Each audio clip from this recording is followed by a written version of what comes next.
ही खूप पवित्र आहे आणि सर्रास पूर्वी शेतकरी हा घोंगडीच वापरायचा.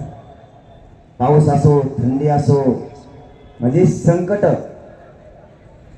परतून लावायचं काम घोंगडी करते. सो संरक्षण त्या शेतकऱ्याचं करण्याचं काम घोंगडी करायची. कितीही पाऊस असला तरी घोंगडी भिजत नाही, कितीही थंडी असली तरी तिच्यामुळे थंडी लागत नाही. शेतकऱ्याचं संरक्षण करणारी ही घोंगडी आहे.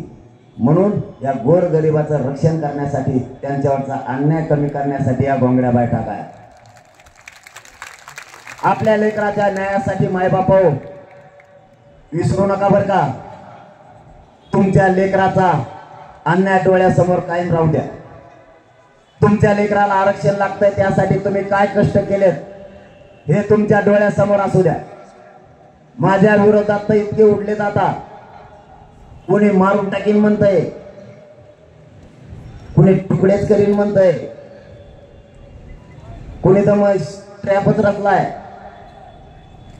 आणि दर आठवड्याला आमदार बदलते. नांगराला शब्द करून बैल बदले देत, नुसते बैल बदला बदली चालू आहे. ह्यो झाला की त्यो झाला की त्यो.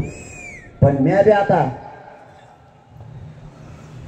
डाव टाकलाय पण आणखी 17 दिवस थांबवतो. आणखीन एखादा असला डाव तर त्यो बी पुढे आला म्हणजे दोन्ही संगत बोलता येते मला डाव एक मोडण्यापेक्षा. मराठ्यांना एक उद्यापासून काम सांगतो. आता गप नाही बसायचा. 3 महिने तुम्ही म्हणता लय काम सांगायला. 3 महिने जर गप बसलात तर तुम्ही पिढ्यांना पारचं वाटोळ केलं म्हणून समजा.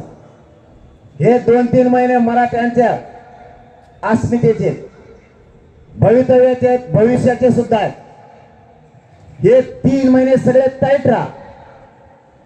सावध बेसावध वेळेवर राहू नका. लढाई माणूस फक्त बेसावध राहिल्यानं हरतो.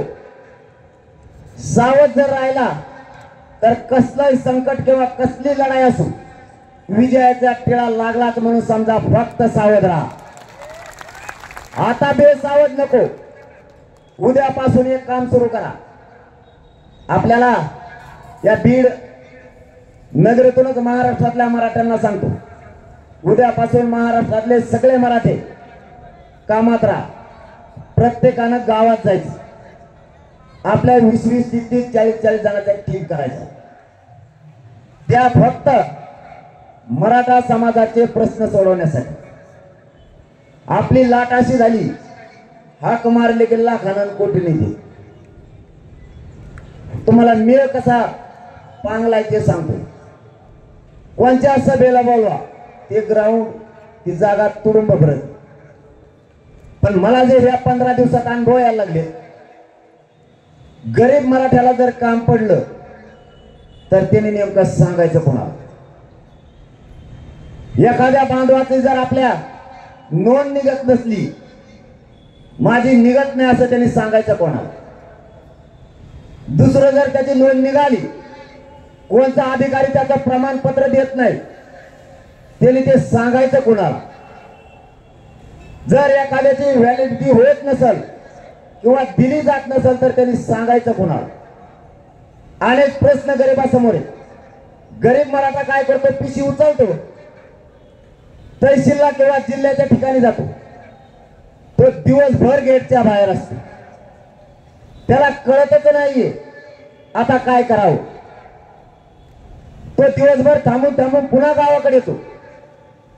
त्याला जे अपेक्षित होतं ते मिळत नाही आणि त्याची त्या अधिकाऱ्याची जर भेट झाली तर कदाचित तो अधिकारी त्याला 2-4 दिवसाने करू किंवा 8 दिवसाने करू किंवा होत नाही असं उत्तर देतो. एक तर त्या बिचाऱ्या बांधवाला काहीच माहित नसतं. तो दिवसभर काम सोडून इकडे आलेला असतो. त्याच्यासाठी गावात जर आपली एखाद्या हक्काचा मराठा सेवक म्हणून जर टीम असली, समन्वयक, सदस्य, अध्यक्ष हे लपडं नको. सगळे मराठा सेवक त्यांनी लय ताण होतो. गावातल्या लोकांनी त्या 20-25 पोरांना काम सांगायचं. त्या पोरांच्या धर्तीवर झालं नाही तर तालुक्याच्या ठिकाणी ती टीम राहील. त्या ठिकाणी नसेल तर जिल्ह्याच्या ठिकाणी होईल. इथपर्यंत काम आलं की ते काम ताबडतोब सुटतं. सोयीनुसार जर आपण लोक ठेवले तर कोणाचंच काम नडणार नाही. हे झालं आरक्षणाच्या बद्दल. एखाद्या आजारी पडलाय, एखाद्याला कुठलं शेतकऱ्याला संकट आलंय, त्याच्या मदतीला जायला सुद्धा गावापासूनच आपले लोक मदतीला पाहिजे. मराठा सेवक म्हणजे सगळी सेवा त्यांनी करायची. सहकार्य, मदत या दोनही तीनही गोष्टीसाठी त्यांनी अत्यंत जागरूक राहायचं. गावागावापर्यंत टीम आली पाहिजे. आणि तिसरा विषय, जर एखाद्यावर संकट आलं, त्याच्या मदतीला कोणी लवकर जात नाही, मग त्यांनी नेमकं सांगायचं कोणाला?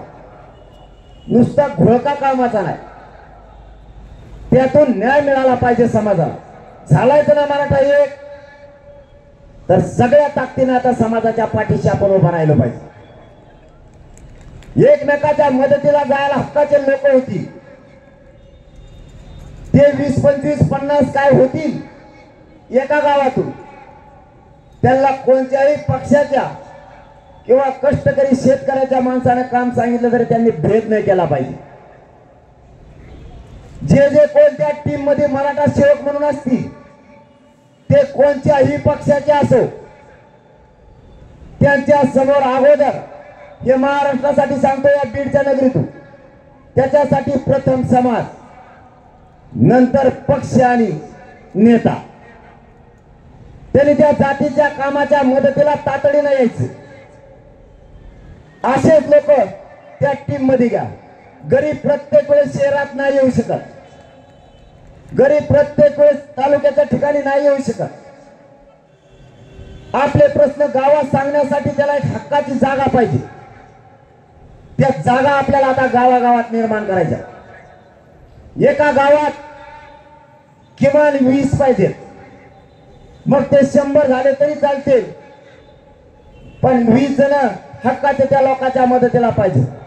जर एखाद्या लेकराला, एखाद्या माणसाकडून त्रास झाला तर त्याच्या मदतीला जायला कोणीच नाही. जर आपल्या असे 20-20, 25 ची टीम असली, एकमेकाच्या मदतीला जायला सोपं होईल. इथून पुढं या बीडच्या नगरीतून महाराष्ट्रातल्या मराठ्यांना सांगतो, उद्यापासून आपण आपल्या गावात, आपल्या तालुक्यात आणि जिल्ह्यात 20 पेक्षा जास्त पोरांची टीम तयार करायला लागा. ते फक्त मराठा समाजाच्या मदतीसाठी आणि सहकार्यासाठी, मराठा समाजाचं दुःख आणि सुख वाटून घेणारी ती टीम असणार आहे. त्यामध्ये साखळी उपोषण करते, आमरण उपोषण करते, यांना घ्या. स्वयंसेवकाचं काम करणाऱ्या लोकांना घ्या. ज्यांच्यावरती अन्याय झाला देवेंद्र फडणवीस कडून, केसेस करून, ते पण लोक त्यात असू द्या. ज्यांनी समाजासाठी खूप भोगलं त्यांना प्रथम जागा द्या. त्यानंतर सगळे पोरं स्वतःहून मनानं जॉईन व्हा. ज्यांना ज्यांना त्या टीम मध्ये समाजाच्या साथ देण्यासाठी आणि सहकार्य करण्यासाठी काम करायचंय, त्याच्यासाठी जाहीर सांगतो, प्रथम जात असली पाहिजे, पक्ष आणि नेता नंतर. हे याच्यामध्ये घ्या. मराठ्यांचा निर्णय त्याला अंतिम मान्य असला पाहिजे. अशा पोरांची टीम राज्यभर उभा करायची 20 तारखेपर्यंत. आजपासून 20 सप्टेंबर पर्यंत हे काम हातात घ्यायचं. 20 सप्टेंबरच्या नंतरच घोंगडी बैठकाच्या तारखा दिल्या जाणार आहेत. आपण देणार होतो, परंतु गावागावात टीमा असणं आपल्यासाठी आता गरजेचं आहे. आपल्या लोकांना आलेली अडचण सोडवणं आपली जबाबदारी, आपल्या लोकांना साथ देणं, त्यांच्या दुःखात उभा राहणं आपलं काम आहे. म्हणून या कामाला उद्यापासून प्रत्येकानं गावागावात जावा, समाजाशी संपर्क राहू द्या. बैठक बोलवताना संपूर्ण गावातल्या मराठ्यांची बोलवा. तुमच्या वतीनं जे कोणत्या गावात जाणार आहे त्याच्या वतीनं सगळ्या मराठ्यांना निमंत्रण जाऊ द्या. कोण नाही आला ती त्याची जबाबदारी. आपल्या बाजूनं सगळ्या मराठ्यांना न्याय द्या. कोणी उद्या म्हणायला नको मला आमंत्रण नव्हतं. घरोघरी त्या बैठकीचं निमंत्रण द्या आणि त्यांच्या समोर ती मराठा समाजाची, मराठा सेवकाची टीम ठरवू द्या. उद्या जर कोणी त्याच्यात एखादा आला नाही तर आपल्याला म्हणायला नको त्याने की आमचा माणूस तुम्ही त्यात का घेतला नाही। या सगळ्या असू द्या, फक्त त्याला प्रथम समाज आणि समाजाचा निर्णय अंतिम मानणारा तो मराठ्यांचा सेवक असावा। फक्त बैठक मात्र गावात झाली पाहिजे, त्यांचंच गाव आणि त्याच गावातले मराठ्यांचे सगळे लोक, समाजासाठी निस्वार्थपणे काम करणारे लोक त्या टीम मध्ये घ्या। आपल्याला पुढच्या काळात गरज आहे समाजाला न्याय देण्याची। माझी तुम्हाला हात जोडून विनंती आहे, हे काम सुरू करा। त्यानंतरच महाराष्ट्रातल्या आता घोंगड्या बैठका होणार आहेत। ज्या तालुक्यात, ज्या जिल्ह्यात टीमा तयार झाल्यात त्या जिल्ह्यात या पुढे आणि तालुक्यात घोंगड्या बैठका होणार आहेत। कारण आपल्याला समाजाला न्याय देण्याचा उद्देश आपल्या समोर सगळ्यात महत्वाचा आहे, दुसरा उद्देश नाही। अगोदर समाज मग बाकीचं। मी पुन्हा तुम्हाला एक गोष्ट आवर्जून आठवणीत आणून देतो, सरकारनं आपली त्यांच्याकडे मागणी होती 83 क्रमांकाला कुणबी आणि मराठा एकच आहे। हा अध्यादेश सुशील कुमार शिंदे सरकारनं त्यावेळेस काढला होता। 2004 चा तो अध्यादेश तो रद्द केलाय, त्याच्यात दुरुस्त्या करून त्या शिथिलता आणून ती पुन्हा सुरू करा किंवा मराठा आणि कुणबी एकच आहे याचा नवीन अध्यादेश करा। ही पहिल्या दिवसापासूनची आपली मागणी। आपली दुसरी मागणी सगळ्या सोयऱ्यांची अंमलबजावणी करा, ती ही आम्ही दिलेल्या व्याख्याप्रमाणे। आपली तिसरी मागणी आहे हैदराबादचं गॅजेट, सातारा संस्थांचं गॅजेट, बॉम्बे गव्हर्नमेंटचं गॅजेट हे तातडीने लागू करा। सरकार करत नाहीये म्हणून आपला समाज जागे राहा, आपल्याला ते मिळवायचंय। शेवटच्या क्षणाला ही लढाई मराठ्यांनी हरवायची नाही। जर कदाचित सरकारनं दिलं नाही तर आपला नाविलाज आहे, आपल्याला ज्या क्षेत्रात जायचं नाही त्या क्षेत्रात जावं लागणार आहे। कारण गरीब मराठा सगळा एका बाजूला झालाय। आता श्रीमंत मराठ्यांना गरीब मराठ्यांची गरज नाही, त्यांच्या विचारावरून लक्षात यायला लागलंय की श्रीमंत मराठ्यांना गरीब मराठ्यांची गरज नाही। त्यांच्या भडकाऊ भाषणं, त्यांचे वक्तव्य पाहता यांना गरीब मराठा मोठा होऊ द्यायचा नाही। आणि तुम्हाला जाहीर सांगतो, आपल्या गरीब मराठ्यांशिवाय यांचं पानही हलू शकत नाही। गरीब मराठ्यांनी जर मनावर घेतलं एकही पक्ष सत्तेवर बसू शकत नाही। आपला काय निर्णय होईल मला माहित नाही, पण निवडणुकाच्या तारखा जाहीर झाल्या की त्याच्या अगोदर 4 ते 8 दिवस अगोदर आपल्याला महाराष्ट्रातल्या समाजाची बैठक घ्यायची आणि त्यांच्या समोर ठरवायचंय उभा करायचे का पाडायचे। जो काय निर्णय होईल त्या निर्णयाच्या पाठीशी तुमचे लेकर आणि जात डोळ्यासमोर ठेवून तुम्हाला ताकदीने उभा राहावं लागणार आहे। माझ्या मराठ्यांचे हार होऊ देऊ नका। माझा मराठा समाज ताकदीने एकत्र आलाय, इथं तुम्हाला आणि मला काही किंमत नाहीये। आपल्या मराठ्यांचे हार होऊ देऊ नका। जर लढायचं ठरलं तर ताकदीने निवडून आणायची जबाबदारी तुमच्या खांद्यावर आहे, आणि जर पाडायचं ठरलं मग तर कसा कच पडत, पाडायचा तर काही लोडच नाही। आपल्या आशेच जो पण निघत राखीव मध्ये 70,000पेक्षा जास्त मतदान हो मराठी।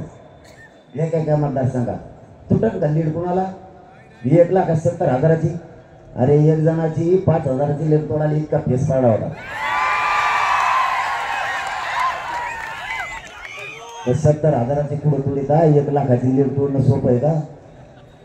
आपले तेच 48-50 निघते, 5-50 तर मराठी आता वरकडून आणते जी कोणती झाले 100-150 आमदार होणार नाही। गरीबाचे काही नेट आहे का तुम्हाला? नाही तर मारा मग मार खाऊ को कुणी धुपटे दे, पोलीस होते इतके धुपटे देत मराठ्याला तुटूनच पडायचं, 2-2 हाताने हाणते, इतकं हाणते की लई आणि मार बघितला भाऊ। आमच्या लोकांना असं कुठवडे देवेंद्र फडणवीस ऐकून त्यांना दोष नाही देत आम्ही। देवेंद्र फडणवीस सांगितलं तसं त्यांनी केलं, असं कुठलं त्यांच्या हातातले दांडे मोडर ते काळ हातात राहतात एवढं त्यांनी सुद्धा आणतो देव। पण फडणवीस साहेब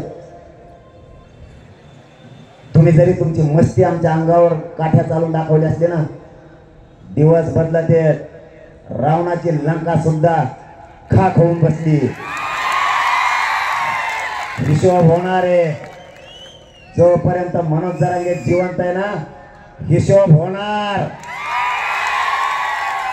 जातीवादी अधिकारी आणून माझ्या गोरगरीब मराठ्यांच्या डोक्यात, छातीत, पोटात गोळ्या घातल्या, आया बहिणींच्या डोक्याच्या चिंदड्या केल्या, आमच्या डोळ्या देखतात छाताडावर बसून बंदुकीच्या दस्त्याने डोके फोडले. जातीवादी अधिकारी तिथं आणून त्यांनी इटाने मराठ्यांना मारलं. आणि ज्या पोलिसांनी मराठ्यांना मारलं, फडणवीस साहेब तुम्ही त्यांना बढती दिली, मराठे विसरणार नाहीत. दिवस बदलते, हिशोब तिथला तिथं होणार आहे. आज तुमचे, उद्या गोरगरीब मराठ्यांचे सुद्धा दिवस येतील. तुमच्या भाजपला कधीच वाटलं नसेल तुमची सत्ता येईल. इतकं बलाढ्य काँग्रेस होतं, समुद्रासारखं पसरलेलं ते काँग्रेस नायनाट होऊन बसला. त्याचा तुमची सत्ता आली. त्यामुळं गर्वात राहू नका. तुम्हालाही मराठे पायाखाली टाकायला वेळ लागू देणार नाही. जातीवादी अधिकाऱ्यांच्या हातानं आमच्या आई बहिणीचे डोके फोडून रक्ताच्या थारोळ्यात पडलेल्या माता माऊल्यांची सुद्धा कदार या हरामखोरांनी केली नाही. माय माऊली प्रत्येकाच्या घरात आहे. इतका जातीवाद ठासून भरलेला नसावा. आणि अधिकाऱ्याला जात असल्याची काय गरज नाही. जसं की त्यांचं आणि आमचं 5 पिढ्याचं वैर आहे. या पद्धतीने वार चालू होते माझ्या माता माऊलीवर. देवाला अंतरवालीच्या महिलावर झालेला नाही. महाराष्ट्रातल्या कोट्यावधी मराठा माऊलींच्या अंगावरती तो वार झालाय. तो हल्ला महाराष्ट्रातल्या समाजावरती झालाय.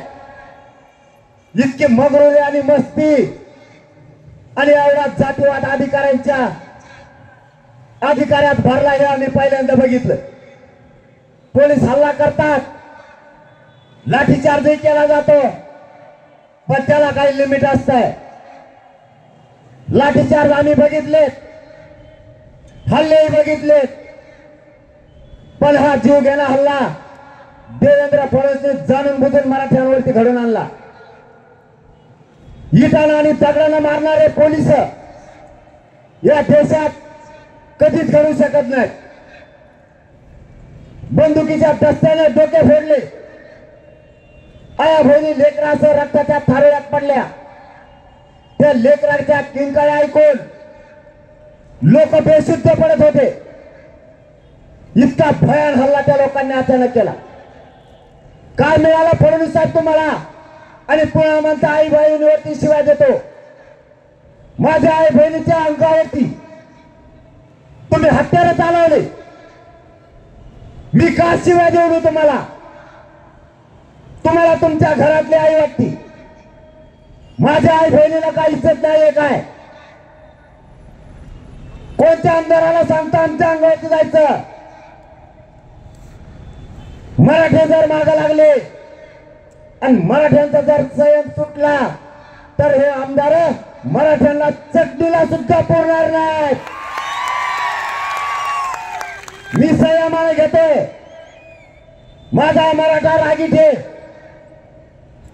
ते जर एकदा मैदानात उतरला तर मागे सरकत नाही. मी मराठ्यांच्या पोरांच्या डोळ्यात उतरलेलं रक्त बघतोय, म्हणून मी शांततेत आणि धीराती घेतोय. मी मराठ्यांच्या पोराला शांततेत राहा हे रात्रंदिवस सांगतोय. एकदा जर मराठा रस्त्यावर आला ना तर देवेंद्र फडणवीस साहेब तुम्हाला जमिनीवर पाय ठेवायला सुद्धा जागा मिळणार नाही. कोणता बदला घ्यायला लागले तुम्ही गरीब मराठ्यांचा? कोणती सत्ता चालवताय फडणवीस साहेब तुम्ही? एवढा मराठ्यांचा द्वेष तुम्हाला का? का तुम्ही मराठ्यांच्या अंगावर घालायला लागलात? फडणवीस साहेब तुम्हाला मराठ्यांचं आंदोलन संपवू शकत नाही. मी नाही मॅनेज होत तुम्हाला आणि फुटत सुद्धा नाही. तुम्हाला काय ताकद वापरायची ते वापरा. मी तुम्हाला कोणालाच मोजत नाही, गेली सुद्धा नाही. चला तुम्हाला काय करायचं ते करा. शेवटी माझ्या पुढं माझ्या समाजाच्या लेकराचा प्रश्न आहे. माझं एकट्याचं कुटुंब मोठं करणारा अवलाद माझी नाहीये. माझ्या समाजाच्या लेकराच्या वेदना आणि ते दुःख आम्ही वाटून घेतलंय. मी नाही गद्दारी करू शकत माझ्या मराठ्यांशी. मला काही मिळवायचं नाही. मला मराठा समाजाच्या चेहऱ्यावरती आनंद बघायचा आहे. त्याचा लेकरू अधिकारी झाल्याच्या नंतर. म्हणून हा संघर्ष सुरू आहे. फडणवीस साहेबांनी किती ताकद लावली, हे संघर्ष थांबू शकत नाही. आणि मराठ्यांना तुम्हालाही सांगतो, हा संघर्ष तुमचे लेकर मोठे व्हावात म्हणून आहे. मला बदनाम करायच्या टोळ्या उभा केल्यात, आंदोलन करणाऱ्या टोळ्या उभा केल्यात, आमदार खासदार मंत्र्यांच्या टोळ्या उभा केल्यात. देवेंद्र फडणवीसला काय साध्य करायचं मला माहित नाही. पण फडणवीस साहेब, यातून एक मात्र झालंय, तुम्ही माझ्या विरोधात जेवढे षडयंत्र उभा कराल तितका पेटून माझा मराठा समाज उठलाय. आता भाजपमधले मराठे गरीब सुद्धा एकत्र आले. त्यांनाही वाटतंय आमच्या लेकराला काय उत्तर द्यायचं. आयुष्यभर गोरगरीब मराठ्यांनी भाजपाचं काम केलंय. त्यांचे लेकर त्यांना विचारतात, बाबा तुम्ही ज्या पक्षात काम करताय त्याच पक्षाचे नेते आरक्षणाला विरोध करायला लागले. एक एक भाजपातला माणूस तुमच्यापासून दूर चाललाय फडणवीस साहेब. त्याचं कारण तुमच्यात मराठ्यांविषयी असलेला द्वेष. तुम्ही मराठ्यांना जाणून बुजून आरक्षण मिळू देत नाहीत, म्हणून सगळा मराठा एकतर्फी झालाय. तुम्ही किती षडयंत्र करा, मराठा फुटूच शकत नाही. आणि एकदा जर मराठ्यांचा संयम सुटला तर या राज्यात मराठ्यांच्या मनगटाला मनगट लावायची ताकद कोणाचाच नाही. म्हणून तुम्ही सत्तेची मस्ती सोडून द्या आणि मराठ्यांना आरक्षण द्या. फडणवीस साहेबांना आणखी एक माहितच नाही, त्यांचे लोक रचित नाही. मीडिया गेला, इतके चाबरे ते राजकारणी लोक. यांना मीडिया आहे का नाही याचा सुद्धा मिळाला होतो. मीडियाने आमदारवाली सोडणं हे मायापाशी चिटकणं सगळंच होतं. अरे मी म्हणतो तुम्ही थोड्या आधी आले असेल, मीडिया होता राव. नाही म्हणले आमचा बारीक घेणं. इतके चाबरे भाजपाचे तर इतके माझे आमदार इकडे लाईन आहे. ते म्हणते लय खूट आहे राहू दे, लय खुनशी. मायनरात पोटात मी कसा कसं सांगतो, मग त्याला येत नाही झोप त्या फडणवीस. आणि त्याने मला खरंच मानून चालव नाही तर पडून देऊ. मी खोटं नाही सांगत. मी आणि माझ्या समाजाने त्यांना विरोधक मानलेला नाही. मी सांगितलेलं त्यांनी खरं पटवून घ्यावं, काहीतरी तोडगा काढावा. मराठ्यांचे इतके रची येते, मी गोदडी झोपला तर गोदडी उडी देत मला उठी तिथंच उरचिकत बोलून द्यायला म्हणजे तसं लई येते. तो 4 ओले लई येते. 4 ओले ना मी जर एखादा नाव सांगायला सुरू केले ना, फडणवीस साहेबाला चक्करच येईल. खरं सांगतोय मी, चक्करच येईल इतके येते. ते म्हणजे ते लय फुशी रावले त्रास देतं. पण काम गुतलंय त्यांनी काय केलं, मला 30 लाखाचं काम देतं, बिलच बुटील म्हणून त्याच्याकडे. पण कार्यक्रमच म्हणे मा नंबर होतला म्हणे तिथला. कारण यांच्या 3 आहेत. यावेळेस तुमचंच होणार आहे. तवर गप्प बसत नाही मी गप्प बसत नसतो. तवर मी गप्प बसत नसतो. आणि सगळ्या राजकीय पक्षाच्या नेत्याला माहिती हे काय एकदा मागा लागलं की कामच करते. मी आता मागा लागलेलो आहे. जर आरक्षण नाही दिलं तर भाजपमधला इतकी ज्ञान बाहेर येईल. तुम्हाला एकाच दिवशी स्फोट दिसन देऊ, थोडे थांबा. असा स्फोट दिसन की तुम्हाला ती सगळी ज्ञान एका एकीच आपल्याकडे भेटल्या दिसन आंदोलन एका एकीच. कारण काही काही लय तयारी केल्यात. एक पुण्याकडचा तिकडचा आहे, नाव नाही सांगत बरं का, नाही गेले त्याच्या घरी जाते. हा ती मला मग फ्लॅटच गेला. 5 वर्ष काम केलं नाही ते म्हणजे आज दुसऱ्याला तिकीट द्यायचं. मग काय होतं घे म्हणे. मग म्हणलं पण मला कोण सांगतो, मी काय करू. तेव्हा म्हणलं आता मग हा नंबर होकला जाऊ ना, मग तुम्ही काय धंदागड द्यायला त्यालाच निवडून आणतो आम्हाला, ते घर परवडत नाही म्हणजे. म्हणजे त्यांच्या सुद्धा घराण्यात वाद चालू. इतका रोष आहे भयानक, पण त्या सत्तेच्या मस्ती पुढे त्यांना ते दिसत नाही. मला त्याच्याशी देणे घेणं नाही. माझी या बीड नगरीतून शेवटचं सांगतो. पहिलं अगोदर तुमचं कौतुक की तुम्ही ही भोंगडी बैठक प्रचंड ताकदीने जमून एकजूट दाखवून यशस्वी केले, त्याबद्दल बीड तालुक्यातल्या सगळ्या मराठा बांधवांचं कौतुक. तुम्हाला शेवटी जाता जाता एवढंच सांगतो, पाडायचे का उभा करायचे ठरणारे जे काय ठरल, तुम्ही एकदा पाडून ताकद दाखवली आणि जर उभा करायचं ठरलं तर निवडून आणून ताकद दाखवा. कारण मराठ्यांना हरू देऊ नका. मराठ्यांची प्रतिष्ठा खूप मोठी आहे. तुमची आणि माझ्याला काही किंमत नाही. कोणीही एक दिला जाईल. जर ठरलं तर सगळ्यांनी मिळून त्याला निवडून आणा. आणि उमेदवार इतके येतं कटाळा आणणार होती. नुसते उमेदवारीचे अर्ज आहेत माझ्याकडे, दुसरं काहीच नाही. आमचे ते कागद चालू चालूच पेजारीत पोट्टे 2 वर्ष चाळीत येत त्याच्यावरच पडत आहेत झोपल्या झोपल्या. इतके कागद सगळ्यांनी त्याच्यावर लिहिलेलं आहे. मी कसा निवडून येतो पुरे. आता सगळे जर निवडून येणार पडणार नेमकं कोणी मग. आणि रात्री एक जण तर 11-12च्या पुढंच आला. पुढे झालता का कोण देऊ त्याचा तवा ध्यानात आला आपल्याला उमेदवारी अर्ज द्यायचा राहिला. तैप झालं आला चाला फाईल दुसरीच घेऊन आलो. अरे मी म्हणलं दादा ही फाईल ती नाही किंवा मला नीट वाचव तिची. म्हणजे अरे ते दारूचे नाच सोडा तुमच्या पाया पुढं राव. मी त्या दारून असा कार्यक्रम झाला राव. तुम्ही फाईली दुसऱ्या जाणार लागलीत काही. परत मी ती फाईल नाही म्हणलं तर मलाच घोडे लागते. मलाच मध्ये वाचव नीट वाचवत होती तिची. आणि दारूचे लय वाईट परिणाम आहे. तुमच्या पाय पडतो मी. जाऊ द्या यार आपले जात पुढं.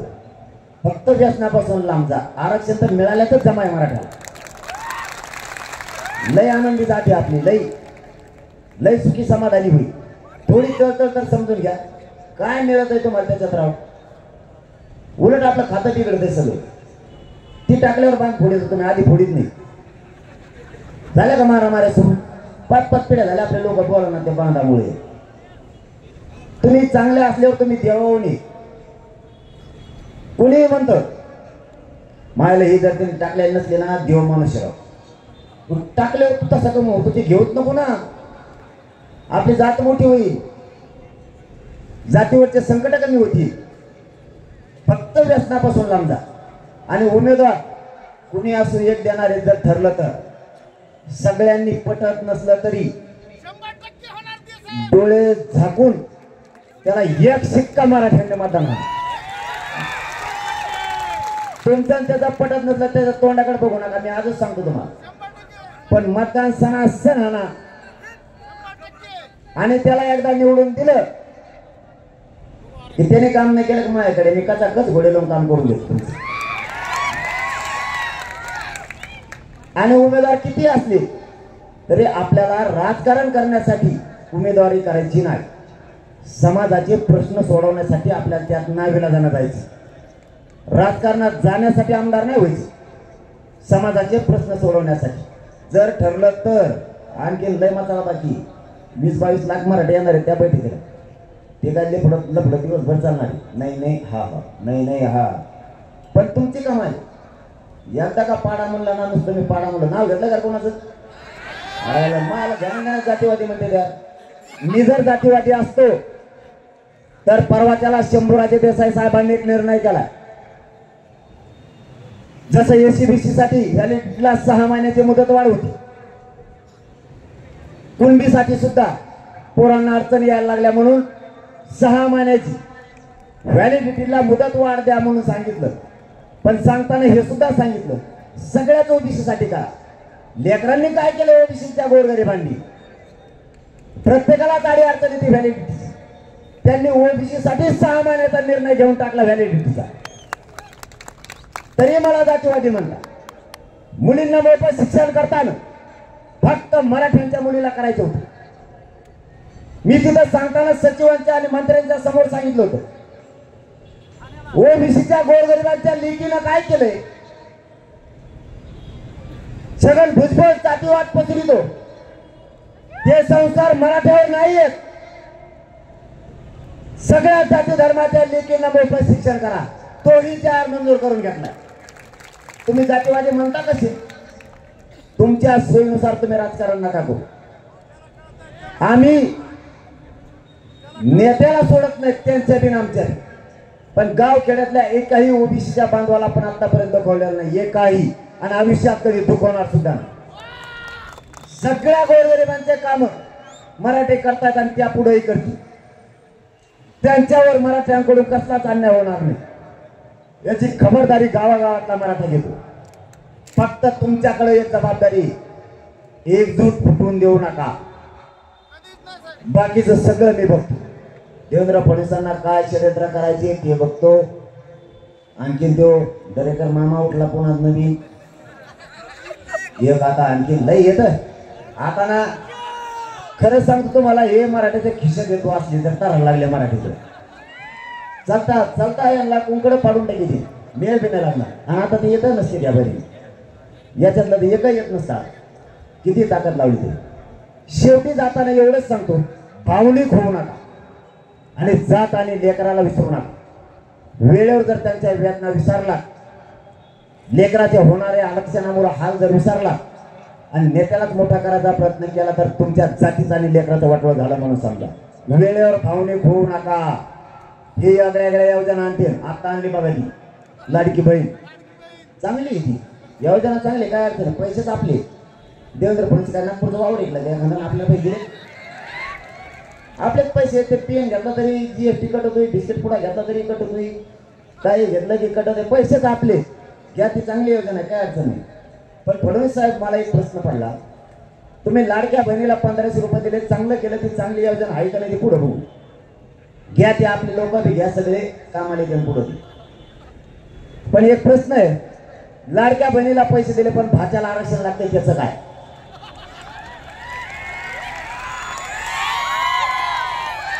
आणि दाजी शेतात काम करतो, बांधावर त्याचा फेस पडला काम करतो, त्याचं काय? दाजीच्या मालाला भाव पाहिजे ना. लाडक्या बहिणीला पैसे दिले, दाजीच्या मालाचं काय? दाजीचं कंबर मोडं काम करू करू. आणि दाजी जर एखादा रूम न घेऊन मुंबईकडे निघाला मामाकडे, तर मग त्याच्या मालाला भाव पाहिजे. दाजीच्या लाडक्या बहिणी दिले, चांगलं झालं. भाज्याच्या आरक्षणाचं काय? अरे तुम्ही आयुष्याच्या सुविधा द्या. तुम्ही चिरीमिरी वाटायचं बंद करा. हे 1500 रुपये आमच्या आयुष्याला पुरणार नाहीये.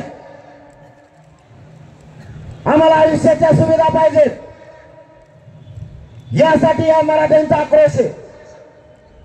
तुम्ही आयुष्याचं आरक्षण द्या. हे मराठे तुम्हाला डोक्यावर घेऊन नसतील.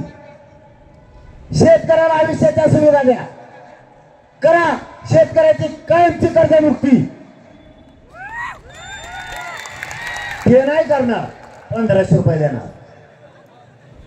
तुम्ही शेतकऱ्यांना त्याच्या मालाला भाव द्या. त्याला 24 तास लाईट द्या. त्याला कायमस्वरूपीचं विदर्भाला, खानदेशाला आणि मराठवाड्याला पाणी द्या. माझा मराठा किंवा शेतकरी एक बी आत्महत्या करू शकत नाही. तुम्ही हे चिरीमिरी वाटी द्या. आम्हाला आयुष्याचं देत नाही म्हणून तुम्ही पडता. पुन्हा ते आता लाडीगुडी लावते 1500 रुपये. आता येऊन बघा तेव्हा आनंदाचा शिरा, दिवाळीला आनंदाचा शिरा आणते ती भुंग्याने खाल्लेली डाळ, ती 15 दिवस झाले भिजायला टाकले. आजीना तरी मी मावशी तसाच हात मोकळा झाला, भिजलेच नाही. ही आनंदाचा शिरा, तो तेलाचा पुडा वाकडा तिकडा झाला, त्याच्यात पांढरं तेल. आमची मावशी ती पुडा फोडी ती कढाईत टाकी, ती सगळं सरपंच संपत पण ती का पिवळ होत नाही ते. मग काय त्याच्या देवेंद्र फडणवीस वंगण टाकीतो का काय करतो? या असलं नाटी लावी तेवढं तर शेतकऱ्याच्या मराठ्याचा बांधावर आहे. तुम्ही आम्हाला नादी लावू नका. लोक येड्यात काढायचं बंद करा. धनगरांचं आरक्षण देशात गाजलं होतं. कधी नव्हे तो उठाव गोरगरिबांचा धनगरांनी केला होता. त्यांना आयुष्याचं आरक्षण पाहिजे होतं. एसटीतून आरक्षण मिळालं तर गोरगरिबांची लेकरं मोठी होती. त्यांच्या लेकराला जास्तीच्या सुविधा मिळतील म्हणून धनगर पेटून उठला होता. गोड बोलून देवेंद्र फडणवीसांनी चालता चालता आंदोलन मोडून टाकलं. 30 डाव मराठ्यांचं आंदोलन मोडायला सुद्धा वापरला होता. पण इथं खानदानी मराठ्यांचा जातवान पिल्लू आहे शेतकऱ्याचं. तो पैसे नको पद नको मला, आणि पैसा जर मग जमत नाही. पहिल्यापासून सवयच आपल्याला पैसा जर आपला जमत नाही. तुमचे तरी आंघोळीला कपडे काढल्यावर खिसे तपासित असेल घरचे नोट भिजन म्हणून. भाऊ आपण जर कपडे काढले ना आपल्या खिशात कोणीच हात घालीत नाही. त्यांना माहिती आहे खिशात रुपयात नसतो खडकोजी आणि याचा कुठे खिसे तपासित आपल्या लोक काहीच नसतंय. आणि मला यासाठी लावली देवेंद्र फडणवीस आहे का काही कळत आहे का? म्हणजे 70,000वाला चोट्टे चट्टे बारकुले फुरकुले त्यांचं तिकडे यासाठी लावायचे तर माया मागा लागलं. ते बिचारा ते कोण माहित आहे का काय? ते बिचारा वाचून वाचून मत्र झालं राव. आता म्हातारपणाला त्याला काय येळ आणली त्याला कधीतरी जीवनात त्याचा इतिहास झाला असता कधी जर म्हणला असता नाही हीच लोक आत टाकले. त्याने धरून आणला घी सोडून देतो, त्याने धरून आणला घी सोडून देतो. ही असली शाळा आहे आणि यासाठी लावली माया मग. मी भेट नाही, फक्त तुम्ही साथ आणि एकजूट ठेवा. तुमच्या लेकराला आरक्षण दिल्याशिवाय मी नाही. होऊन जाऊ दे काय व्हायचं. मरण मी आता स्वीकारलेलं आहे. देवेंद्र फडणवीसनी जो ट्रॅप रचलाय त्यात मरण आलं तरी घ्यायला तयार आहे. आणि समाजासाठी लढून उपोषण करून मरण आलं तरी मी ते घ्यायला तयार आहे. शेवटचा शब्द देतो तुम्हाला की मला कितीही त्रास झाला आणि मला कितीही वेदना झाल्या तरी शेवटच्या मरणाच्या घटका सुद्धा तुमच्याच पायावर मोडणार, पण गद्दारी तुमच्याशी कधीच करणार. माझा जीव जरी गेला मी मात्र ओबीसीतून मराठ्यांना आरक्षण मिळवून दिल्याशिवाय हटत नाही. नसताय सरकार जर आपल्याला ह्या राहिलेल्या महिना दीड महिन्यात जर आरक्षण ओबीसीतून नाही दिलं तर सरकारचा सुपडा साफ केल्याशिवाय मराठ्याने मागे सरकायचा. आपल्या घोंगडे बैठकीचा उद्देश मराठ्यांना ओबीसीतून आरक्षण मिळवून द्यायचं. आपल्या 8-9 मागण्या त्या आचारसंहिता लागायच्या आत मंजूर करायच्या. आपल्याला राजकारणात जायचं नाही. या घोंगडी बैठकीचा उद्देश मराठ्यांना राजकारणात जायचं नाही, मलाही जायचं नाही. पण नाही दिलं तर आपल्या समोर पर्याय नाही. सत्ता मराठ्यांना काबीज करावीच लागणार आहे. गोरगरीब ओबीसी, गोरगरीब मराठा, मुस्लिम, दलित, गोरगरीब शेतकऱ्यांनी एकजूट राहायचं आणि आपले प्रश्न नाही सुटले तरी यांना याच्यातून घालवायचं म्हणजे घालवायचं. सावध राहा. जातीच्या वेदना आणि मुलाच्या वेदना विसरू नका. मराठ्यांची हार होऊ द्यायची नाही. कितीही आमदार खासदार मंत्र्यांनी अन्याय केला, किती त्रास झाला, मराठ्यांना एकजुटीने सामना करा. गरीब मराठ्यात प्रचंड शक्ती आहे. गरीब मराठी एकजूट व्हा आणि समोरच्या संकटाचा सामना आपल्याला पुढे करायचा आहे. जाताना पुन्हा एकदा सांगतो, हे एकजूट फुटून देऊ नका. तुमच्या साथीची आणि आशीर्वादाची आणि साथ देण्याची हीच योग्य वेळ आहे. आता फक्त भावनिक होऊ नका. जातीचे लेकर आणि जात मोठे करण्यासाठी सगळी 100% ताकद मराठ्यांनी वापरा हीच विनंती करतो आणि सांगतो. धन्यवाद. जय शिवराय.